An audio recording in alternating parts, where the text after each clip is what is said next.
Rick and Morty Sims 4 house tour. I built this build a few months ago, but it still remains my favorite. So this is the garage, and I love the garage, and you'll see what this is why I love the garage. This is my favorite bit. I love how I did this. I did the basement levels, tried to make it look all sciencey, and I did straw because Sims lacks a lot. This little cave here is a call to basement of a 10 because you can't add 10 levels, so this is all you get. Hello, who are you? Anyway, here is the sushi bar. You're probably watching it, you're probably thinking you should have added Morty's mind blowers. Well, guess what? I did. Look, here it is. I mean, it took me hours. All these little mirror lamps I had to place one by one. I had to place them specifically. I had to go and I had to color each and every one of them in different colors. I had to do these little things from to get to our pack, which is supposed to be the vat. Dying in a vat in the garage!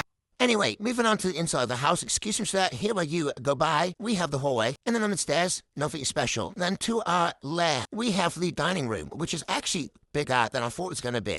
And then we have the living room, which is really quick and easy to do. Hi, Kiri. That's my baby. He's sitting on my lap right now as I'm editing this as well. He's been a clingy boy. But anyway, we have the living room. It was very quick. It was very easy to do. But it's pretty accurate to the show. Speaking of span accurate, I will say that right now. I really like it. I think it looks exactly like it does in the show. It doesn't look too Simsy, if that makes sense. I really do like. And then we very happily move on to the famous Rick and Morty kitchen. The green kitchen. This kitchen was a struggle for me to make. I don't know why or how. It just was. I think it was really empty. But I went to clear up. I went to make this house look like it had life in it, you know what I mean? I think I did an alright job at that. And then we make our way back to the hallway where we will now be going to Jerry's man cave. Now, please do tell me why this poor excuse of a man, this unemployed man who sits on his arse all day, hiving bees or wherever, needs a man cave. I don't get it. I don't get it. Personally, I don't think he needs it, but whatever. And then across the hall, we have Rick's room.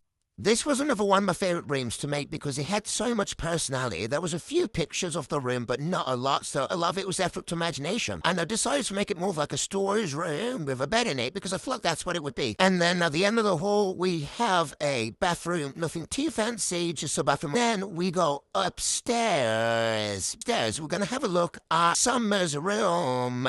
Summer's room was, oh my gosh, I actually like making a room. There was so much personality to go into this room, and there was a lot to show. And like the superstar I am, I have included the beehive. Summer, I want to your dad. Oh, really? Yep. And then next door, we have Morty's room, which is very small. Very, very small. I actually got lazy making this room, and I forgot to add a bunch of, like, clutter and shit, so it's very basic, very empty. But it don't matter. It's unrecognizable, I think so anyway. It's just my least favorite room because I butched it up so bad. Anyway, across the hall, we have Beth and Jerry's bedroom. Your classic beige American bedroom. It was very boring. It took me 5 minutes to do. And now we're back outside, and the beehives that were shown before. And then I tried to decorate the patio very nice. And then jumping straight to because this video is running way too long. The grace of the old duck.